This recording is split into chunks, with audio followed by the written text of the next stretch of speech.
अस्सलाम वालेकुम जाफ़री भाई, मैं उनके घर मौजूद हूँ। ये चाचा परवेज़ नाम है इनका। तो इनकी जो कंडीशन है, ये 8 साल से फालिज की मर्ज़ में मुब्तला हैं और इनके पास कोई सोर्स ऑफ इनकम नहीं है और ये डेली वेजेस पे मज़दूर थे। और अब 8 साल से ना तो इनके पास अब दवाइयों के पैसे हैं, ना अस्पताल जाने के लिए कोई स्पेशल गाड़ी कराने के कोई पैसे हैं, ना ही घर के राशन है। और उनकी घर की हालत जो आपको लाइव मैं दिखा रहा हूँ वो ये है। ये इनके देखें, एक कमरा गिर गया है, दूसरे कमरे की हालत भी खस्ता है। बारिश हो तो पानी अंदर आता है। बहुत मुश्किल हालात में ये ज़िंदगी गुजार रहे हैं। कोई सोर्स ऑफ इनकम नहीं है, कोई इनकी ज़मीनें नहीं है, कोई नौकरियां नहीं हैं, कोई बिज़नेस नहीं है।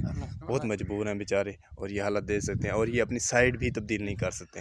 ये 8 साल से ऐसे है जैसे ये पड़े हुए हैं, ऐसे ही रहते हैं। यानी कि इनको सहारे की हर टाइम ज़रूरत होती है। इनका एक बेटा है, वो इनके साथ इनकी तीमारदारी करता है। बस जितनी हो सके इनकी हेल्प करिएगा, क्योंकि ये बहुत मजबूर हैं।